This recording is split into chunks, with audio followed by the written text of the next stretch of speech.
చాలా మందికి డైరీలు రాసుకునేటి అలవాటు ఉంటుంది. దినం ఏమేం చేసిర్రు పొద్దుకల పండుకునే ముంగట రాసుకొని పండుకుంటారు. అట్లా ఎప్పుడైనా కమ్మలు మర్రేస్తే పాత జ్ఞాపకాలన్నీ మళ్ళీ యాద చేసుకునేందుకు అక్కడికొస్తుంది గా డైరీ. అట్లా ఇప్పుడు లీడర్లు కూడా డైరీలు రాస్తున్నారు. దినం వాళ్ళు ఏం చేస్తుర్రు అనేది రాసేతందుకు కాదు, పక్క పార్టీ వాళ్ళు ఏమేం చేస్తుర్రు అనేది అంతా వాళ్ళకి ఎక్కించుకునేతందుకు. ప్రతిపక్షంలో ఉన్న లీడర్లంతా బుక్కులు రాసేటి కార్యాన్ని ముంగటేసుకున్నారు. మొన్నటి వరకు ఏపీలో లోకేశం బాబు ఎర్ర బుక్ పట్టుకొని తిరిగితే తెలంగాణలో ఎమ్మెల్సీ కవితక్క పింక్ బుక్ రాస్తానని చెప్పింది. ఇప్పుడు తెలంగాణలో ఇంకొకసారి సుత బుక్ పట్టిండు, నేను కూడా రాస్తానని. పువ్వు party leader Etela Rajender sir సుత ఇప్పుడు ఓ డైరీ పెన్ను కొనుక్కొచ్చుకున్నాడు కొత్తగా.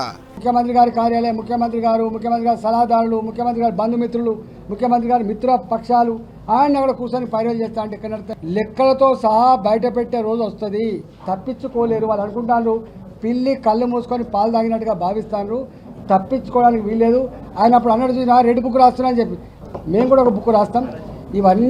ఇవన్నీ వచ్చినప్పుడు తప్పకుండా కాషాయ బుక్ రాస్తాం మేము. సారసుత బుక్ రాసుకుంటుండట, దాని పేరు కాషాయం బుక్ అని అంటున్నాడు ఈటల సారు. గవర్నమెంట్ అధికారులను తెలంగాణ సర్కారులు తిప్పల పెడుతున్నారట.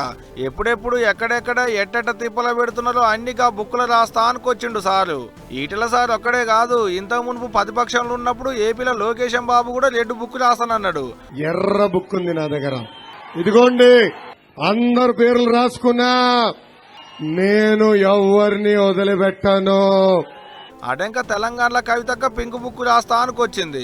అంతకంటే ముందుగాల ఎమ్మెల్యే కౌశిక్ అన్న కూడా నల్ల బుక్ పట్టుకొని తిరిగిండు 4 వద్దులు అందరి పేరు రాస్తానని. మేము కూడా చూస్తా ఉన్నాం, బీఆర్ఎస్ కూడా పింక్ బుక్ మెయింటైన్ చేయడం మొదలు పెడుతుంది. ఇబ్బంది పడద్దు, ఇంతకింత తిరిగి చెల్లిస్తామని కూడా మీకు తెలియజేస్తా ఉన్నాం. మీ రాహుల్ గాంధీ ఏమో పాకెట్లో రాజ్యాంగం పట్టుకొని తిరుగుతాడు, ఇక్కడ రేవంత్ రెడ్డి గారేమో రాజ్యాంగాన్ని కాల రాసి అక్రమ కేసులు పెట్టుకుంటా తిరుగుతాడు. మీ లెక్కలు కూడా తీసి ఇంతకింత మేము అధికారంలోకి వచ్చినాక తప్పకుండా తిరిగి చెల్లిస్తామని ఈ ప్రభుత్వానికి హెచ్చరిక చేస్తూ, మళ్ళా బుక్ అంటే అందరిగా పొద్దంతా అయింది, పొద్దుకాల కూర్చొని రాసుకునేది ఇటనేమో అనుకునేళ్ళు కాదు.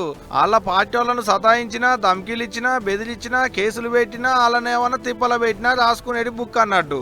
ఎప్పుడెప్పుడు ఏ లీడరు ఎవరెవరిని ఏమన్నాడు, ఎవరి మీద కేసులు పెట్టిండు, వాళ్ళని ఏ తీరుగా తిప్పల పెట్టిలు అనేటిదంతా పక్కా డేట్లతోని బుక్కులు ఎక్కిస్తారు అన్నట్టు. మళ్ళా అడంక వాళ్ళు అధికారంలోకి వచ్చినాక కమ్మలు మార్చేసి చూసుకుంటే ఎవరెవరు ఏమేం చేసిర్రు, మళ్ళీ మనమేం చేయాలనేటి లెక్కలేసుకునే తందుకు అక్కడికి వస్తుంది. ఇట్ట పింక్ పార్టీ కాబట్టి పింక్ బుక్ రాస్తానని కవితక్క అంటుంటే, కాషాయం పార్టీ కాబట్టి కాషాయం బుక్ లో రాస్తానని వస్తున్నాడు రాజేందర్ అన్న. ఇప్పటికే కొన్ని రాసిండు కూడా నాట. అటు ఆంధ్రాలో లోకేశం అన్న రెడ్ బుక్ లో రాసుకున్న పేర్లను ఒక్కొక్కటి బయట పెట్టుకుంటే యాక్షన్ సులువు చేసి ఉండే కదా. అటంక వీళ్ళు కూడా అట్టనే అధికారంలోకి వచ్చినాక చేస్తారేమో అనుకుంటున్నారు అందరూ.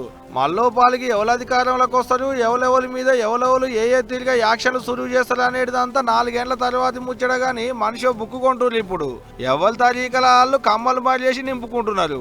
ఏదున్నా ఈ బుక్కులకు డైరీలకు గిరాకీ మాత్రం మంచిగా అవుతుంది పో.